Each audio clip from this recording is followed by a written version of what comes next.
Hello, everyone.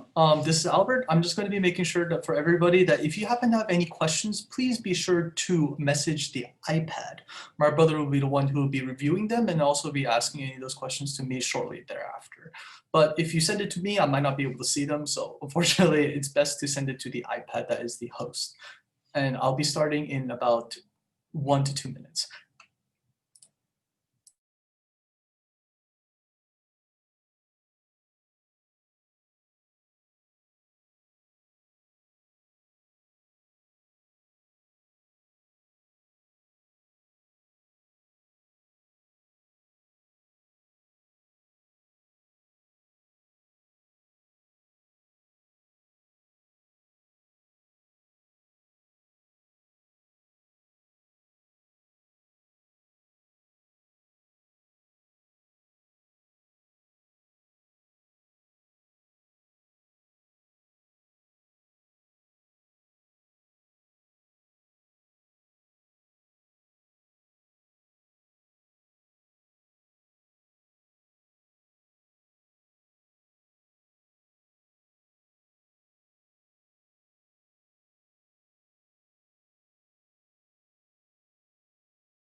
Okie dokie. So hello, everyone.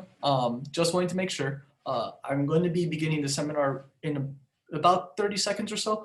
And just in case we're going to be catching up any stragglers that's going to be coming in, but the webinar will begin in shortly.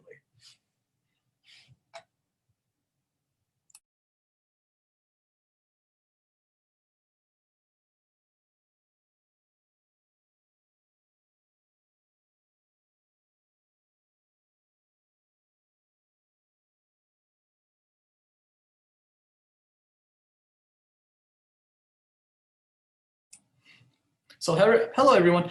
Generally, when it comes down to the webinar, first things first, I'm just going to be first telling everybody again, if you have any questions, please send them to the iPad, essentially, for them so that my brother can talk to me about it.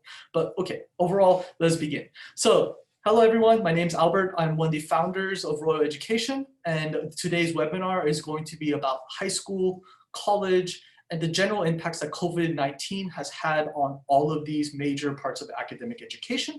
And then I'm going to be going over various different sections, starting from talking about the short-range implications of how COVID-19 has impacted everybody and the long-range implications of it as a whole. So just to, to go through it from the very beginning to end, first part is going to be about high school. We're going to be talking about the impacts of COVID-19 on high school students as a whole. Duly note though, if you have any questions about middle school or earlier, please feel free to report it to the iPad and we'll be able to get back to you on that. But overall, we're going to be separating this entire webinar into 3 major content sections. Section number 1 is about high school students. Section number 2 will be college. And yes, overall, in terms of the general experience, both high school and college students essentially will be experiencing various different things that do overlap with each other, and the general assessment of how high school and colleges are going to be working with each other along COVID-19 will be somewhat redundant. But what we want to really kind of ensure is that we're going to be kind of talking about with everybody. Again, if you have any questions, feel free to be able to stop me or ask them through the chat. As for COVID, essentially that section, we're going to be talking about essentially the long-term implications of how long COVID is likely going to be impacting the educational space, as well as how COVID may, for example, be changing education in actual long-term as a whole, even after the initial repercussions of it may have since changed. So we'll be moving forward from there. Okay, so for high school, what are the impacts of students at the high school level? Okay, now, I'm going to be talking about this from a few various vantage points. However, the first vantage point I must emphasize is going to be the impact of COVID-19 on actual administrators and campus teachers. This is going to be very important to remember. The relationship between a teacher and a student are going to be two-way. There's always going to be an exchange back and forth as a result of this. And COVID-19 has dramatically changed exactly how teachers and students are forced to interact with each other. Generally, as a whole, there's going to be issues on accountability on the side of school administrators and teachers. First and most importantly, right? It will be difficult to provide information and make changes that are systemic throughout the entirety of the school. A simple bit of miscommunication on part of the teacher and administrator may leave out certain students essentially from receiving very, very critical information that they otherwise would receive had they been physically present. This is extremely important to remember. It's really easy for a teacher just to hit the mic and essentially speak to everyone through a speakerphone. However, essentially having everyone essentially be emailed with the possible threat of legal implications essentially of an incorrect email greatly changes how administrators act towards information and transference of information to parents. What ends up happening essentially is that because in order to be able to contact all the students, they have to do it through email. In case there's anything incorrect, it leaves the administrators open or liable for potential legal implications. Therefore, as a result, they're very reluctant to be able to provide that kind of information because essentially it could be held against them. Therefore, as a result of this, what ends up happening is that they tend to minimize the information available that they provide to people, when in reality, they would have provided much more to the students had they been able to just communicate with them in person. Now that that has been removed, there's a lot more problems essentially between administrators and even teachers, to say the least, about teachers to students. So that's already problem number one.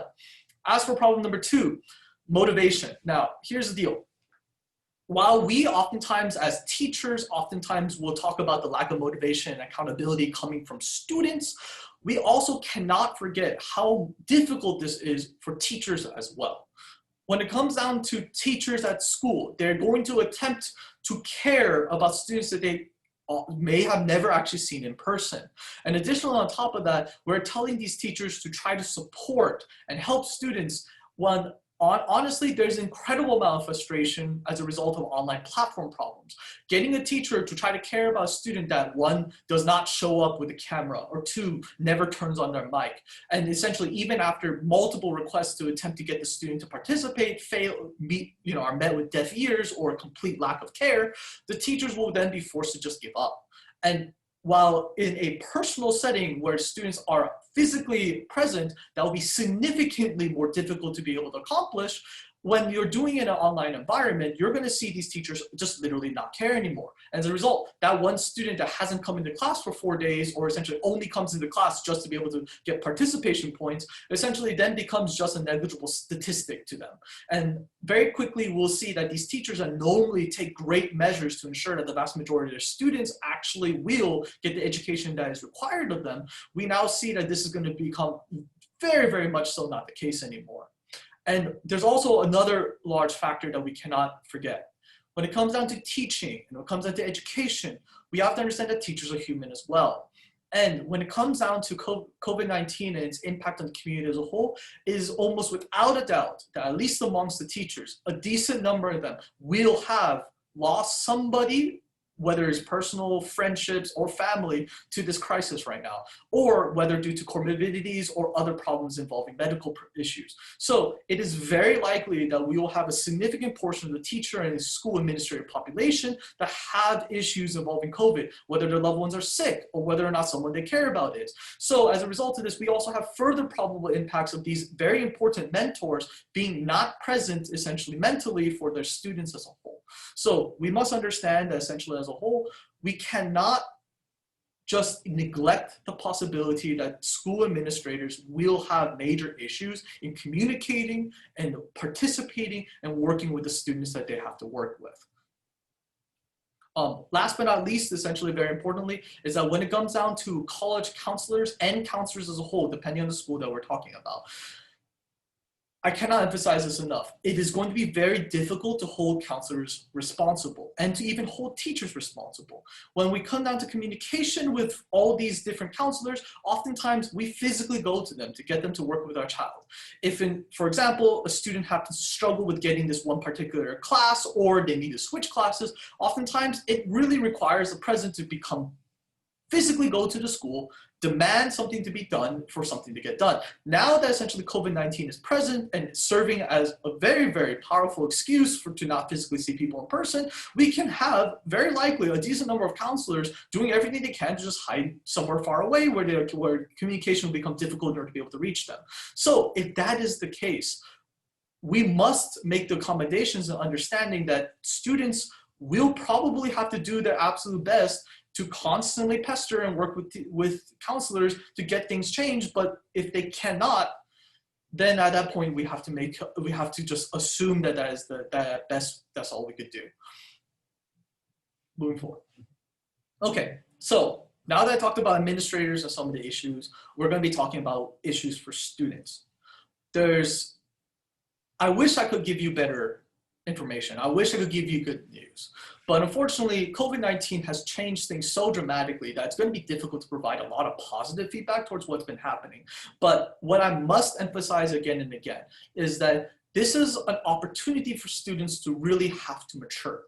And additionally, on top of that, we must be very careful as teachers and parents, essentially, to understand that there is a lot of major risks that are coming up the moment that school comes into session. First and foremost, when it comes down to lack of motivation, I cannot emphasize this enough. There's tremendous worry amongst teachers about whether or not students are going to be motivated about their classes. And when I say this again and again, I tell all my students, you must participate inside your classes. That is without any particular way of, you cannot do school without participating right now, because it is going to be incredibly easy for students to literally neglect and hide. If a student, for example, comes into class, sits there and turns on Netflix, mutes the rest of the class and turns himself over and it doesn't even hear when the teacher asks him to participate, it is incredibly easy for that student to not only fall behind, but begin to fail. And I must say this again, the failure rate of online courses is astronomically high. It could be as high as 30 to 40%, depending on what's been happening. And if there's increasing amounts of issues involving parental guidance inside these situations, you can have an even higher rate of failure. Now, obviously, teachers may be forced by school administrators to adapt or maybe possibly not be allowed to fail students. But besides that, there is no point in passing your courses if, for example, the student decides to go from maybe, let's say, for example, Algebra 2 right now or pre-calculus right now, pass a course even though they realistically don't know anything, and then the following year when finally COVID-19 is over, they essentially enter a class they have zero preparation for, essentially, and just fail that one. So the repercussions essentially of what's happening, at least in the short term immediately, have incredible long-term implications right now for the vast majority of students. Also, there's another thing that we have to say right now. There's a large contingency of students, right, that already heavily depend on continual, obligated social interaction to ensure that to ensure that they're able to function within society. Allowing a significant portion of these students essentially to socially isolate themselves for extended periods of time, nigh on a year, if not possibly up to 2 years, we have incredible mental problems that might be coming up within the next year. We may have a large population of students that essentially choose to not be able to function in the traditional high school setting once COVID-19 is over. So we have to say again and again, while there is social distancing, we must ensure, as for teachers and for parents, that your children are interacting with other children, whether they are doing it by Zoom or by calls or by maybe going to classroom settings or maybe even playing something as simple as a video game. All these social interactions are incredibly important. Otherwise, there's students who already struggle with social interaction going to classrooms. If they're not even going to classrooms at this point, we could have much worse problems in the far future. Now, additional thing I must talk about in the short term, when it comes down to extracurricular activities, we are seeing a dramatic shift in what's expected from students. Now, traditionally, extracurricular activities are heavily limited right now, but favored a lot of major popular ones. Sports was incredibly popular and still is incredibly popular for many students. However, that has mostly been pushed to the wayside. And we'll talk about again later, essentially how colleges and their interaction with sports have dramatically changed, and essentially how you have to approach it may have to be completely different in the future. But for now, right now, we have to look at in the short term that sports are not really accessible for students right now. And therefore, as a result, there's an incredible amount of heavy favoritism towards online viable options, whether that is by online volunteering service or online journalism or online courses that offer the ability to functionally work on maybe different social issues. There is almost no functional way for students to do sports right now unless they're doing particularly rare or singularized sports that involve just one or two people. A good classic example of this would be like diving.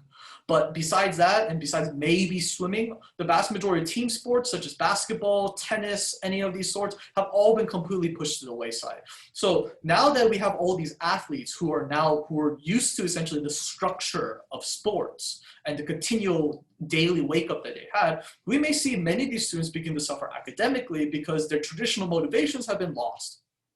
Then, okay, so now that we talk about the short term, what are some of the long-term implications?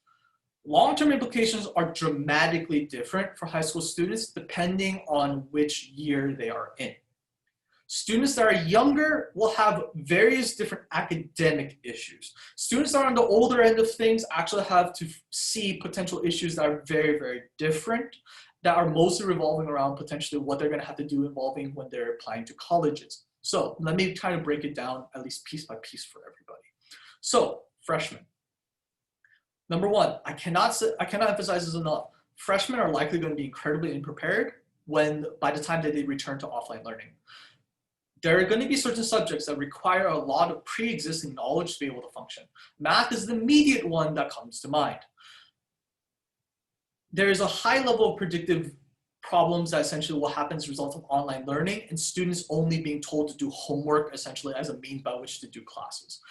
If you provide homework for students essentially as your way of testing them, almost inevitably freshmen who tend to be younger will find opportunities to either copy answer sheets, cheat, or do all these kind of things to maybe cut corners, right? And while maybe for a singular instance of this that may not have long-term consequences, we're talking about the potentiality of online learning being a long-term issue.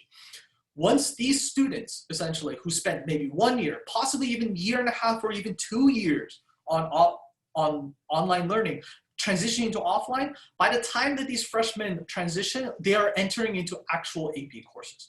Worst case scenario, you have a freshman student who spent 2 years, both his freshman year and his sophomore year, being his or her freshman year or sophomore year being completely online, and then they enter into a junior year being students where they now suddenly go offline. Those students will almost guarantee be unprepared for essentially what will happen to them.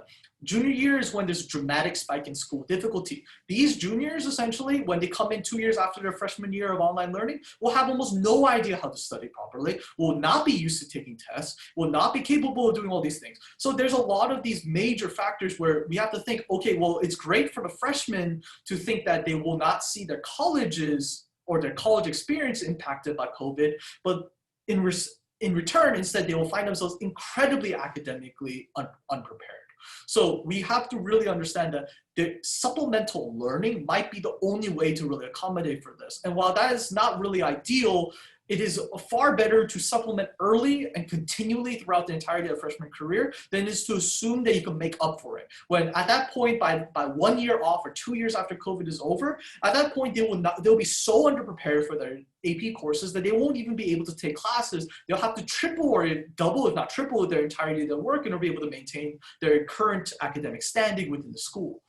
Sophomore students will essentially not only face many of the problems that freshmen will face, but on top of all that, will have massive issues involving testing availability. So for example, we are talking about how, at least in terms of subject tests, and we'll be talking about this a little bit more with them, but for sophomore students, their first year is oftentimes where they take major classes such as biology, AP biology, or AP chem.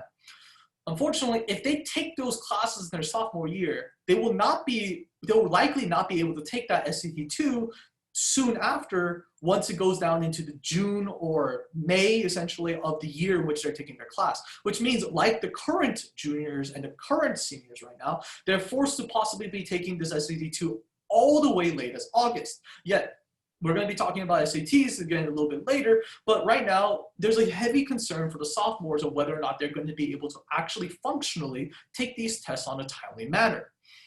Additionally, on top of that, we don't know whether or not they're going to be prepared to be able to take the actual SAT and ACTs in a manner that's going to be safe for them. By the time that they're finished their sophomore year, that's 1 year of online learning. Then they're going to be taking their junior year. Now, we have these students who, for example, took 2 years of online learning, online English, online math. Are they going to be prepared for their SAT-1 and the ACT by the time that they're juniors? At that point, they only have 1 year in order to be able to even properly take their test. And at that point, we have no idea how those students will be able to contend with potential peers that have been supplementing their learning the entire their way through. Juniors face significant problems that are long-term going to probably impact them when they go to college. While the freshmen and sophomores have issues that they might impact directly when they're high school students, the juniors are likely going to face issues that are going to impact them when they go to college. Why? Because of their APs. Now, as from what I've seen in the last semester of online learning from AP courses, juniors and the juniors then and current seniors now did not learn enough from their AP courses. And this might be fine for certain subjects. For example, if the student is taking AP US history but ends up becoming a doctor or a STEM student essentially by the time they walk into school, then it maybe is not quite an issue. However, if we're talking about students that want to prepare for pre-med, or they want to become essentially statistic majors or comp sci majors, or any of these other majors that require pre-existing knowledge to build up into becoming proper majors for those fields, we're talking about juniors who walk into 5 APs completely online learning, with their math essentially being online learning, and maybe even their most important classes such as biology for later on college bio students. Essentially, these students will be taking critical courses for the college years with very, very inadequate teaching styles. And when these students walk into college, then they'll face the repercussions of what they're being treated to. So as a result of this, once more we say again, the goal right now is not to get just an A. Getting an A is very important, obviously, and I'm not going to pretend that that's not the case, but we cannot pretend that essentially getting the A and going to a good school is going to be the only objective for students. If you want to get your child into medical school, you cannot expect the child to pretend A their way through, then get a 5 or 4 on some weird mediocre version of an AP test, and then after that, once they go into college, find themselves completely inadequately prepared for what college difficult courses they're going to be facing. So as a result of this, when we look at these kind of situations, you have to make accommodations. Moving on to the next one. Okay, so again, now that I've kind of mentioned about this, and then we're going to be going piece by piece, we've faced a tremendous number of issues this year involving College Board and the ACT testing organization. Right now, I'm sure a number of the parents here right now fully remember what was going on right now. And I'll tell you this, no matter how much I predicted the potential inadequacy of the College Board, I never predicted that they will be this inadequate. The number of exams that have been canceled and the amount of frustration that students have expressed over the inability of the College Board to get its act together has surpassed pretty much the expectations of every major high school educator in this entire state. Number one, the exams for August have likely been canceled for the entirety of California.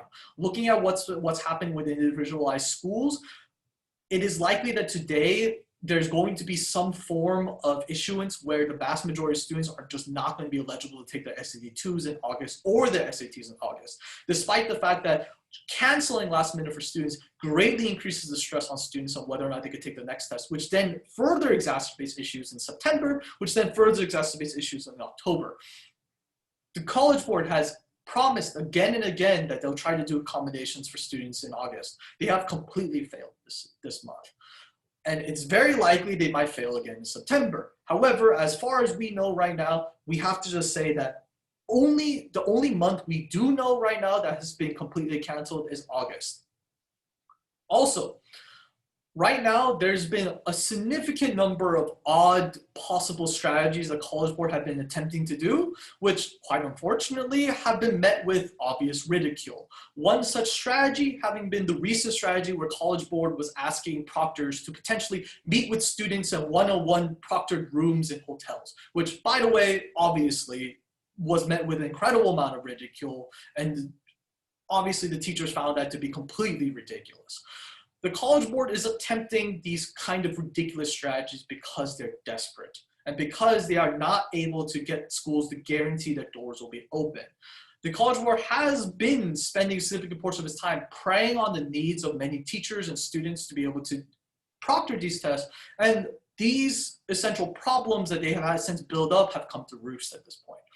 And SAT and ACT as a whole is very difficult to really recommend at this point for a lot of people, but we have to say it like this. The problem right now is, as an educator, I personally am quite torn on how to approach SAT and ACT. While a part of me really does see that the SAT and ACT and the issues involving the companies as a whole are absolutely ridiculous, and I understand the amount of stress that parents feel as a result of this, and that people are going so far as to go to other states in order to be able to have their kids take tests. A part of me also understands the fact that this is another issue that also we blame the colleges for. Because as much as, for example, the SAT and ACT depends on these tests to be able to survive, we also see that the colleges are not doing the required actions to really tell people that they don't need to take these tests anymore. If the colleges, for example, were to really truly prove to people that the tests are not required, they would have gone test blind. However, they're still going test optional, while at the same time saying the ridiculous claim that somehow by going test optional, they're still giving a fair shake to students who don't take the test. This is absolutely ridiculous. By the very nature of saying test optional, that means that the test will be considered. By the very nature of saying that the test will be considered, that doesn't make any sense that somehow when we're considering the test, we're not going to give an advantage to students who didn't take the test.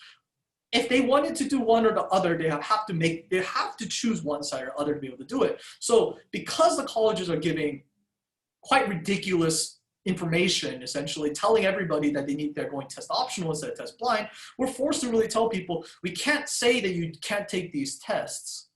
At the same time, we can't tell you not to take the test at the same time, and we can't tell you to take the test. So as a result, we're forced to take this middle ground approach, essentially, where students try to take the test, but sometimes are faced with cancellations, and some students make their way through while some students don't. Additionally, on top of that, SAT-2s. The problem with SAT-2s is this. As far as we know, once an SAT is canceled, SAT-2s are canceled as well. More problematic, SAT-2s are by far some of the most time-restrictive types of tests for students. Students will struggle to take their SAT-2s if it's taken any time long after the initial subject has since stopped being performed. For example, telling a student to take an SAT-2 in June or May is completely feasible. They have just taken their APs, they've just completed their entire course of instruction. Therefore, it makes a lot of sense to have these students take their SAT-2s in May, which is right before they take their APs, or June, 1 month, essentially right after their APs have been completed. Yet now we're faced with this weird, strange situation where students are attempting to take their SAT-2s not 1 month, not 2 months, but multiple months, essentially, well after the APs have been completed. And then on top of that, you're telling these students to maintain that knowledge while all the way going into September when their schools are beginning to begin. So as a result of this, we are forced to really think about the situation as when is it really feasible to just tell the students to just continue to attempt, or when is it to pull the plug? Now, as for APs, I will tell everyone this. The APs last semester were absolutely ridiculous. What has happened in terms of how the College Board approached APs, how they completely failed to proctor it, how still there's significant issues involving the AP test as a whole, and how it's been approached, and student scores which make no sense, and the lack of accountability in terms of teachers being able to even see what their students were, being able to submit, students unable to submit, not for once, but twice, students forced to try to submit within a 5-minute window, the lack of accountability for students who are from disenfranchised backgrounds, the number of issues were outlandish. And essentially, the bigger problem at this point is not just last semester, but it looks like this semester too may face the same problems. And we'll talk about essentially the time window of how COVID-19 will likely impact education at a later point. But right now, as far as we know, it's very likely that SAT-2s and APs and SAT and ACT will likely have these issues well into next year. So moving on to the next slide. Okay, colleges. Okay, now this is where news gets a little bit better mixed with a lot of bad news as well. Now, I wish I could provide a lot more, but let's go into first and foremost understanding what colleges are like. So, I will say this. There are a significant portion of people within colleges who are there to be educators, who are good people, who are there in order to be able to help students. I do not bequeath those teachers and say that they have any ill intent.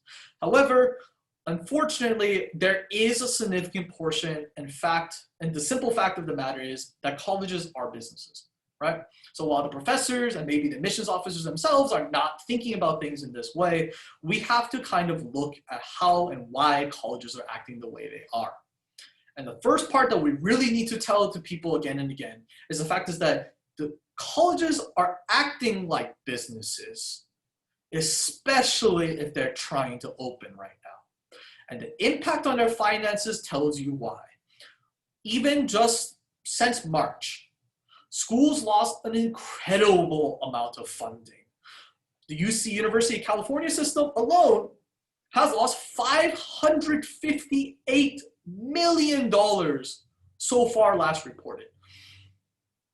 Those numbers have since climbed since the last report.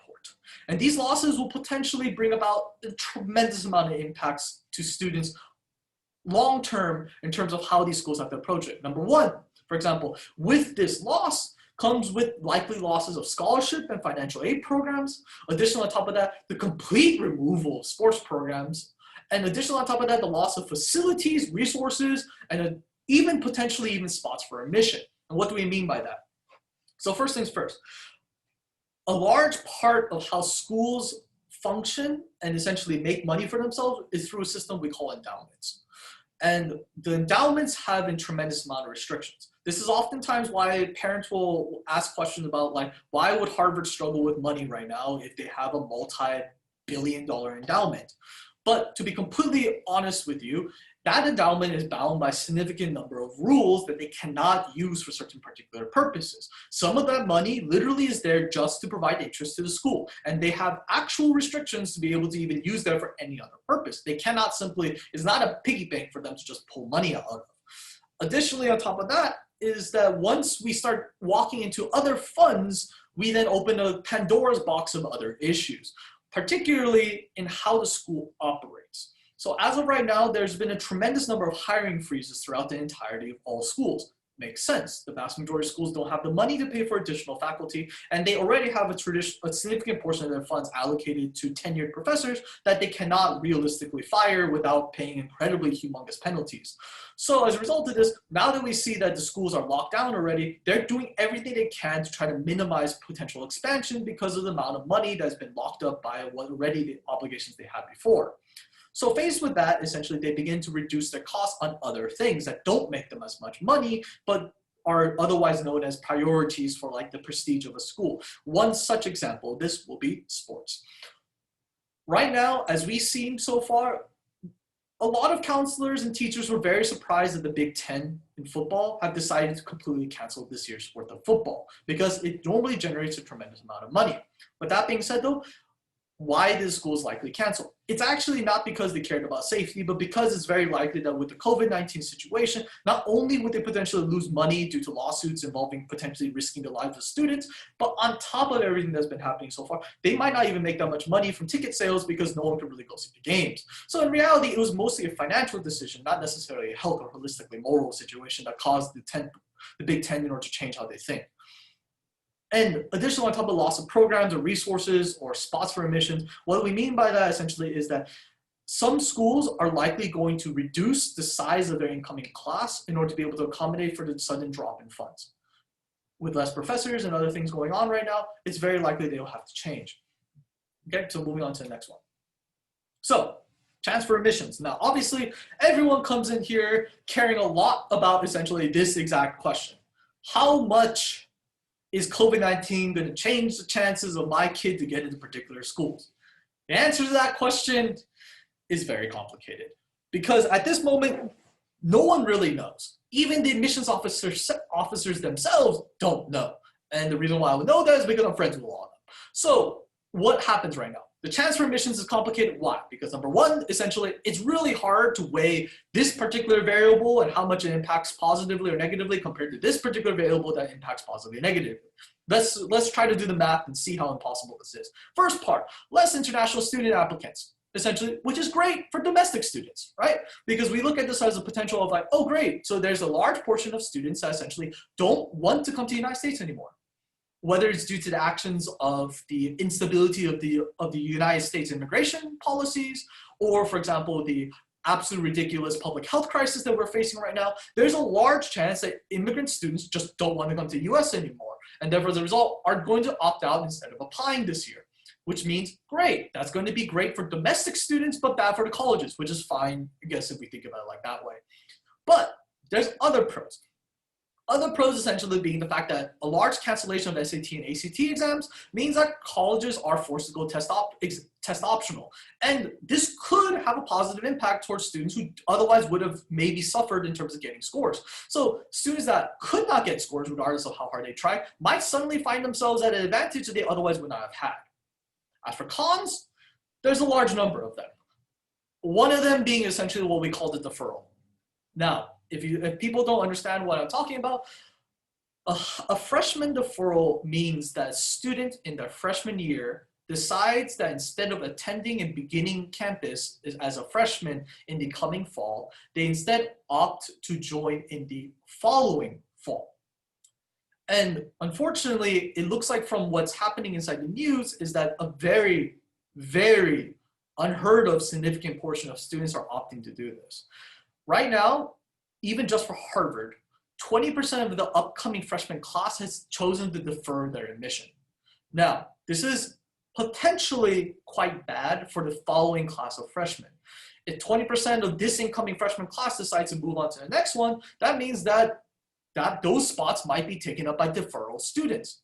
However, there's also a potentiality that essentially right now that the school will have to try to make accommodations by either increasing the available amount of classes to be able to accommodate for this next class while allowing this class in order to be able to move into deferral, that we don't know what the schools are going to do.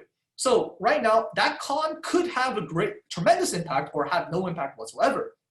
Additionally, we don't know how long COVID is going to last.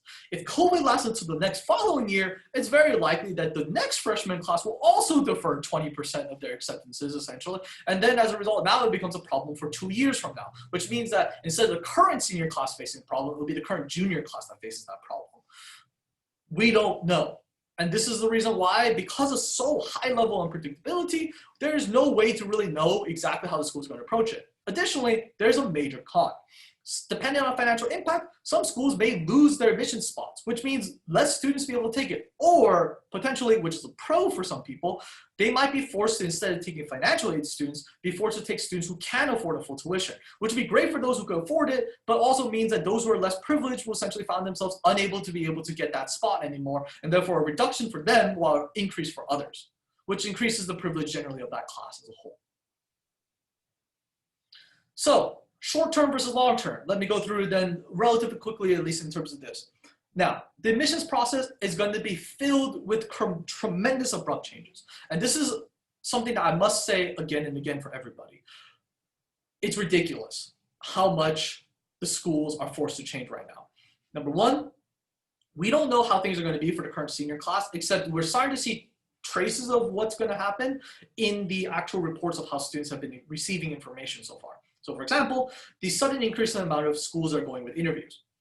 At this point, a decent number of schools that actually stopped interviewing students have suddenly returned to interviewing students, which indicates that because of the lack of information available for students that are applying to schools right now, schools are opting to try to find anything possible to be able to get more information on their kids. Number two, the sudden increase in the number of schools asking for short videos about the students or from the students in terms of what they want to do. Again, another option that once was only relegated to Babson students, but essentially has since become more popular with other schools. Another thing that's going on right now, for students without standardized scores, other parts of their application has become significantly more important, particularly their existing GPA. So the GPA before March, and essentially when schools all shut down. Number two, their essays. As a result of the lack of information, they need to derive as much about the personality of the student and their capability from their essays as a whole. And number three, the extracurricular activities, which by the way, have already been tremendously abbreviated by the nature of what's happening with COVID-19. So we have potential varsity captains that cannot play their sport. We have student athletes that otherwise could have potentially been Olympic level, losing their spots on Olympic teams because they can't even compete. And we have all these things going on all at once, essentially, in order to be able to say, look, there's so little information for these schools to go off of. And some students that depended on that now are not able to depend on it. Additionally, on top of that, the change in what's likely going to be happening with wait lists. In the short term, it's very likely that schools are going to create tremendously large wait lists now. Why? Because the amount of stability for students to be able to accept them has since changed. They might even reduce the size of their admissions pool to allow them more flexibility to be able to pick up students as they see fit, which means that we might have massive wait lists and very small admissions pools, leading with them segmenting small acceptance pools at once at a time. That's just the short term. As for long term, it's really difficult to predict. However, there's a few educated guesses that we can take based off of what's been happening so far. Part number one, admissions will likely become less SAT and ACT oriented. Why? The reason why is because of the complete failure of the College Board so far to be able to show their ability to adapt. Because the SAT and ACT has completely failed to adapt, schools are starting to see, hey, let's try not caring about it as much. Which means that, for example, for current freshman students or sophomore students, there might be a very different testing landscape for them than necessarily for students who are currently juniors or seniors. Number two, there might be a massive change in terms of online accessibility. Essentially, there might be changes in terms of how schools approach essentially viewing information. For example, things that they otherwise did not care for might suddenly become important. Examples of video portfolios, online interviews, online assessments, things that, for example, all used to be done by hand or in person, essentially have now completely converted to online, which might be great actually for the long-term longevity of admissions processes as a whole. But as far as we know right now, there's a lot of changes going on. And last but not least, potentially in terms of like multiple types of candidates, essentially, we might see a complete change in terms of how sport recruiting is done. We might see a complete change in how international students are perceived. We might see massive changes in terms of how people perform admissions. As far as we know, we can't really tell exactly in this regard, but there's some major tells that tell us that the landscape of COVID-19 after is going to be very different than what it was before. Okay. So COVID. Now, going into the segment of just about what COVID is about, as well as how we can think about it. And, maybe if I have to go back, I'm going to go back a little bit in terms of colleges and explaining that to people. But in terms of how we approach COVID, we should kind of see some major statistics first. So, why is it that my brother and I and many healthcare professionals that we have consulted and many people that we care about, even parents who, for example, are parents here who work with us, as well as, for example, my personal friends, many of whom are doctors, why do we think that, for example, that COVID-19 is going to last so long? The reason why is because if you look at the accumulated cases of COVID-19 and, for example, the new daily cases. Now, looking at the new daily cases of COVID-19, at least in California, we're seeing some encouraging signs. The fact is that cases are still high, or at least the daily number of cases are still high, but they have stopped increasing quite as dramatically. But that being said, though, the discouraging factor is this. California has a lot of cases. We're a very large state. But let's be realistic here. No state in the United States should have this many cases when we see present cases in many, many modern nations are not even nearly as high as this. So as a result of this, what we really have to understand is that because we have reached past the threshold of being able to contain this in the way that many other nations are doing it, it's very likely that we're going to be facing this issue for the very, very long term. And what we mean by long term is that even after we have the potential of a vaccine, which, by the way, as early as it may be, is still predicted to most quickly will come in January. And if we think about in terms of January as a result, we can only understand how the vaccine will have to be distributed. If we're thinking about in terms of distribution, vaccines will first start in January, and then afterwards will go into February and March. If, for example, the vaccine is proven to be capable of protecting people, it will not go to the general public first. It will go to healthcare workers and professionals. It will go to potentially essential workers that are necessary for the continued maintenance of the social structure, as well as, for example, government officials, as well as people like teachers, right? So they'll be the first ones to get it. But that does not mean that after they get it, there's going to be a general distribution to the rest of the population. Instead, what will end up happening is that then the distribution will go to those who are most endangered by COVID. So first we get into healthcare workers, essential workers, government officials, and then everyone who has comorbidities. So essentially people with diabetes, older gentlemen or gentlewomen, and people essentially, for example, who may have other issues like, for example, immuno problems. These kind of people would then get it next, which means essentially another few months before the general public even has access to it. So at this point, we're sitting in maybe potentially May or June at earliest. Then on top of that, to be quite frank, there's a significant portion, or a very significant portion of the United States public that seems to not believe in vaccines, which essentially, even regardless of talking about politics right now, means that those individuals will still not participate in the vaccination process. Therefore, as a result, further delaying how long it takes before the rest of the population is then fully vaccinated and capable of surviving and working through COVID-19 without a sudden growth in number of cases. This doesn't even account for the possibility, essentially, in the event of something crazy happening, such as the COVID-19 virus mutating of some sort. So, as far as we know right now, how do we have to look at COVID-19 cases? So, at least in terms of COVID-19 and in terms of how everything has changed right now, we have to just assume that COVID-19 is going to last well into next year, possibly even December of 2021. And if not even December of 2021, we might have to go until 2022. So, what can we do at this point? We have to just make accommodations, and we have to work with how Common App and other major institutions have effectively changed because of COVID. So one of the first changes because of COVID is actually a massive change in terms of the Common Application. So when it comes down to the Common Application as a whole, they're going to be asking people some very, very vital questions. For example, hey, how have you been impacted by COVID-19? Now, to the general people and everyone that we work on, I must emphasize this. This is not an essay. I say this again. Do not treat this as an additional spot to talk about essays. Number two, please remember about privilege. This is something that I really constantly talk to students about. If you complain about the fact that your siblings are around you yelling and screaming, making it difficult for you to study, that's not really going to spell well for how the college admissions officers feel about you. Everyone's affected by COVID-19, not just your child. And unfortunately, the only thing that they hear from that is someone complaining. Now, if, for example, your parents are healthcare workers, or if you are a healthcare worker and your child is listening to this, I'm just going to tell you, you absolutely should mention this in the part. Additionally, on top of that, if someone close to you has passed away, then it's very important to talk about this. But remember again and again, this portion is not an essay. You don't need to just explicitly write anything. If you write everything in bullet points, that's more than enough to tell people that something has happened. Other examples that I might recommend for people. For example, if you as a student, for example, was about to receive a coveted internship, or for example, about to receive a particular position, and then suddenly because of the lack of availability as a COVID-19, you lost that, you should write that in there saying, I would have gotten this internship, I was accepted to this internship, I couldn't do it.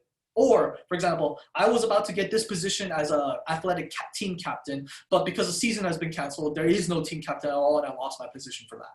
Those things should absolutely be mentioned in your side of your Common App, essentially in this portion, and will help at least try to rectify some of the ills that COVID has done upon our kids.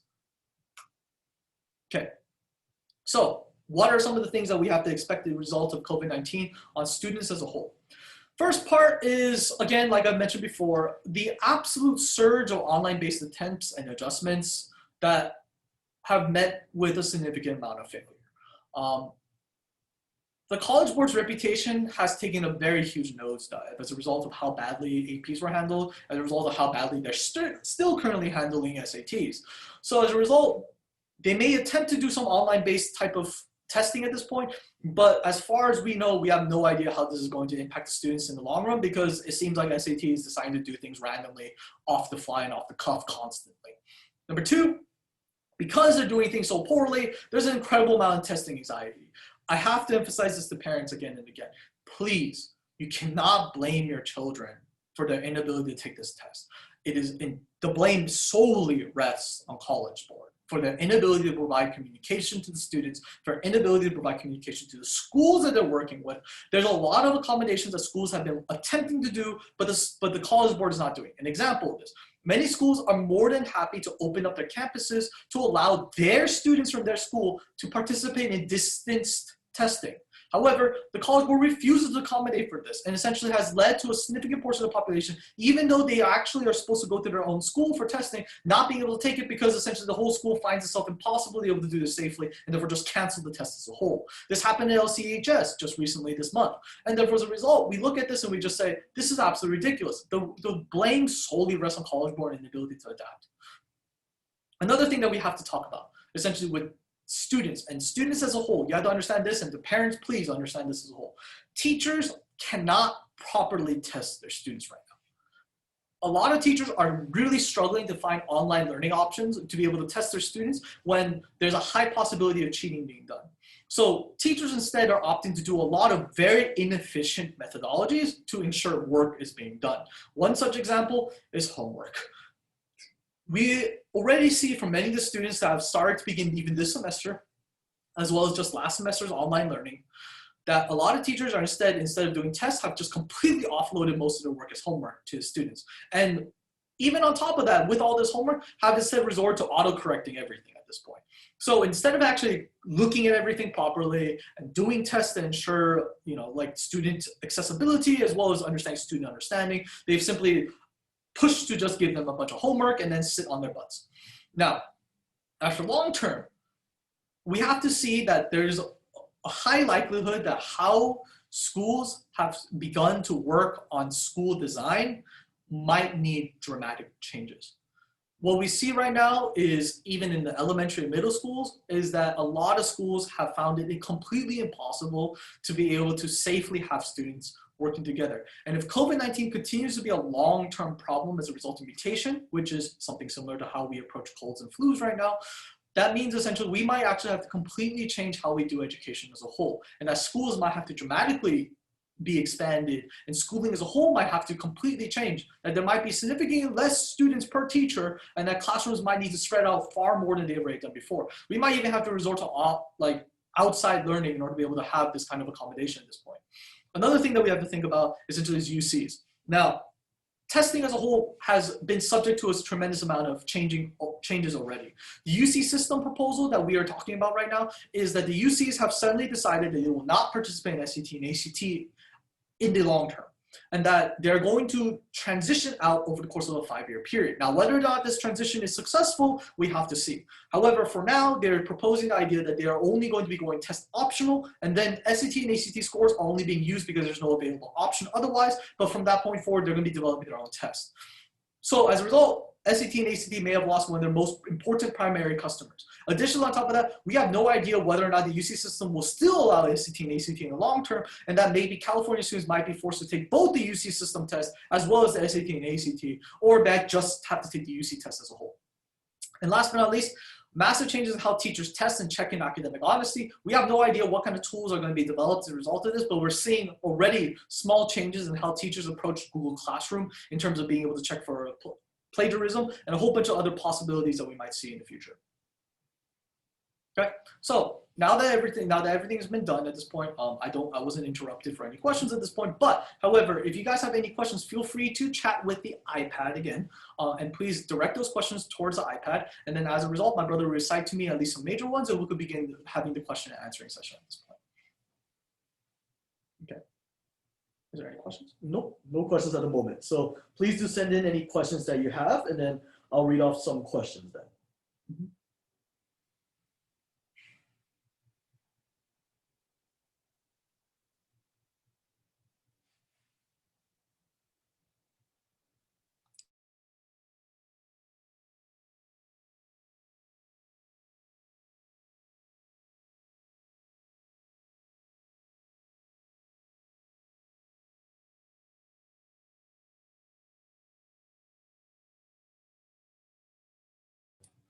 At this point, also, if you happen to be having trouble sending it to iPad, please don't be afraid to also send the questions to Brian O, essentially at this point, or me myself. Just send it to myself.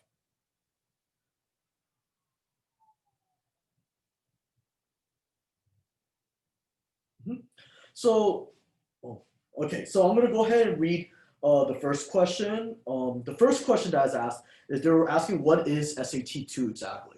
Okay, so just to confirm, and my apologies, I should have clarified this a little bit earlier, but SAT2s essentially are subject tests. Essentially, they are specific to a particular subject, and they're usually tested at an AP level. So for example, a subject test so the SAT2 subject test for biology is equivalent to an AP biology type test. And essentially, as a result of it, it's done through a different standard than the typical AP test. And a lot of people will debate, okay, well, if there's an AP test, why take the SAT2s? The reason for that being essentially is that because the testing is a little bit different, it offers essentially students an opportunity to show proficiency inside that particular subject in a way different from what the AP would offer. Therefore, as a result, in the event that you happen to do poorly on the AP subject, on the AP test, you can potentially take the SAT2 for that same subject and potentially recover from that to a certain degree.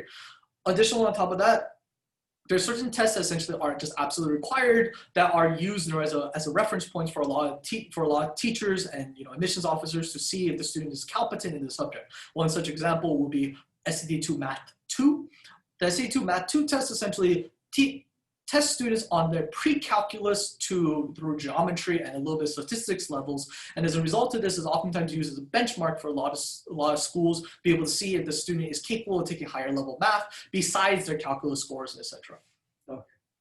The next question that was asked was, what are some online extracurricular activities that you would recommend? Okay, online extracurricular activities. Now, there's a decent number of things that have since changed in terms of the landscape of how schools are approaching it. One such example is how a lot of schools have completely transformed their otherwise offline-only activities into online options. One such example will be journalism. Another such example will be student leadership. These types of programs have traditionally been only done in offline format, but as a whole have now become available as potential classes. There's also the potentiality that these activities essentially have since transitioned into becoming 7th or 8th period courses, which might be potentially available. So as a result of this, when we talk about how we look at activities, we need to consider that some flexibility needs to be done. Additionally, on top of that, a lot of volunteer organizations have begun to transition to online options, and there's even online internships for college campuses where essentially the students could potentially work with professors on an online environment. However, I duly note, I must state this for a lot of people, there's some problems in terms of having students do online internships if there's no sense of progression and accountability inside of it. There's been some cases where students have not received a lot of assistance from their online learning options that they otherwise would have received amazingly from essentially had they been doing it offline. One second, Brian. I think I'm getting some chat, so I'm going to be reading out one of them. Okay. So one person is asking, my son's 10th grade, but I've not decided to take what test to take. Do you recommend to take both or just one? Okay. Number one, when it comes down to testing, I always recommend this: only take one such test. So if you're talking about SAT versus ACT. Which test is more compatible to your child is heavily dependent on the number of factors, ranging from, for example, ACT being a faster test, hence faster test takers tend to perform well on it.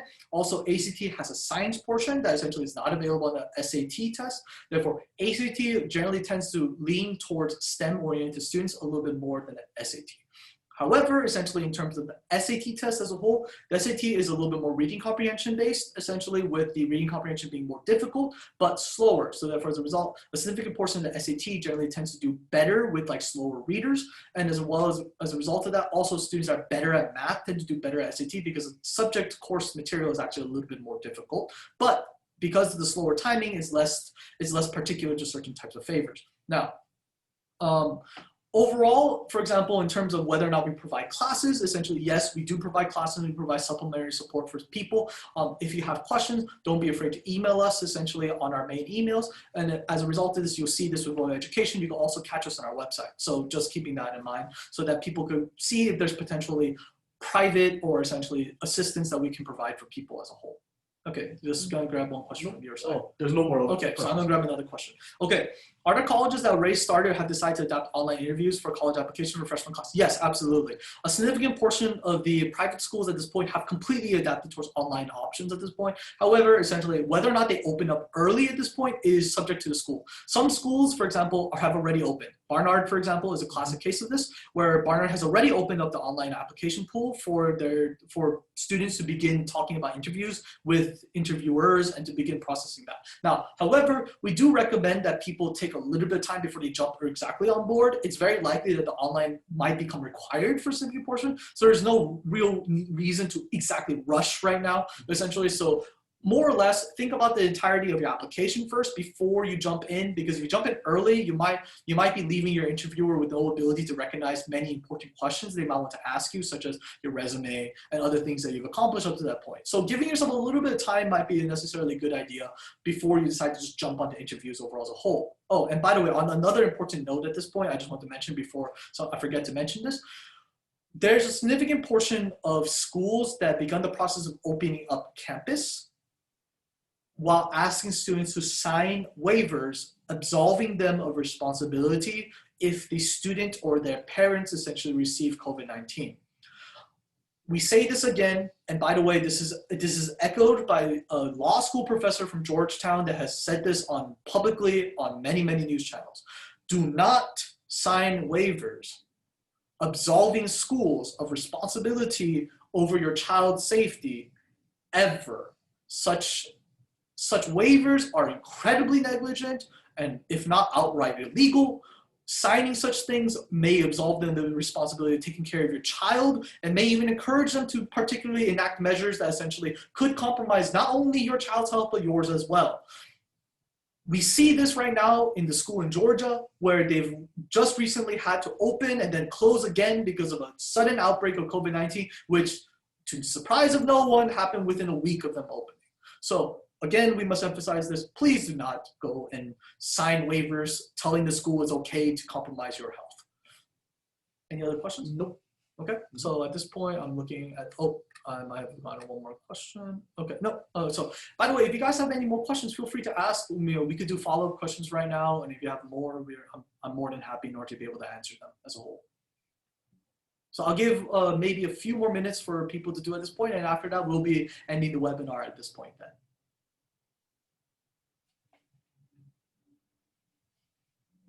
Okay, how should my son, so I wonder how my son should be studying over the semester. Okay, so my apologies, I didn't quite catch the second line right there. So as to how your son should be studying over the semester, we'll be quite honest, the vast majority of students are going to struggle to really study, especially, for example, if this is like their first year taking APs.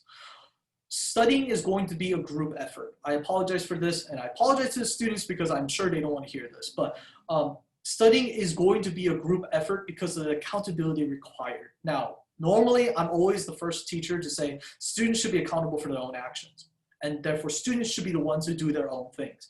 But right now, the risk is far too high. Normally, students have safety nets. They normally have teachers that encourage them to work hard. They normally have administrators, they have counselors watching over their grades. They usually have all these safety nets to ensure they don't fall too far behind. But right now, essentially, the amount of safety nets available have been completely removed as a result of COVID. So at this point, it is more important than ever for parents to at least be paying attention to their students' grades on the regular. If there's missing assignments, you need to double check on your child. If the child sees missing assignments, you need to be the ones to tell your parents, hey, look, I'm already working on this. This is not my fault. The teacher forgot this. You get the idea? But it's your prerogative for you guys to be the ones to be responsible for this. If, for example, your parents are the ones finding out that you're missing assignments, you already missed out on the possibility of saving yourself at that point. It's important. Students are the ones that need to take responsibility. But at this point, I also beg parents, beg of you to make sure your students are still doing well at school. The possibility of failing classes has spiked exponentially. And also the possibility of getting a fail could happen as short as 2 weeks. Students could go from essentially being an A-star student on all their classes to having 2 or 3 fails in the course of 2 weeks, especially in the beginning of the year, especially with online learning. So please, pay attention to what's going on right now. Know exactly what your students are doing if you have the opportunity to be able to do so. Make sure that they study. Okay, so do you want to? Yeah. Okay. So at this point, I'm going to be wrapping everything up at this point. So if you guys have any more, will you offer service on how to excel in interviews down the road? Yes. For example, one person is asking about whether or not we offer services and how to excel in interviews. For people that are currently working with us as college counseling students, we do happen to provide interview services. Brian O, the other respective founder of of our business, essentially was a Harvard interviewer, and essentially he was interviewing actively for students that are participating in the interview process for Harvard University. So we do have a solid idea of how interviews are conducted. Essentially, there's probably not too many changes to it. There's more that the weight of the interview itself has been changed rather than necessarily the means by which to interview. Any more questions, people? Anyone? Okay. Oh yeah, no worries. Okay. Thank you so much. I really appreciate the time for everybody right now. I'm going to be wrapping up this webinar. Again, if you guys have any more questions, feel free to email us. Our emails are available on our website, as well as for the fact that I'll be repeating and showing everybody essentially both our Facebook, our YouTube, our Instagram, as well as our Twitter. Please feel free to interact with us on social media or look at us on our website as a whole. If you have any questions, again, please email us. We'll be there in order to see everybody. Thank you so much. I really appreciate your time. Bye-bye.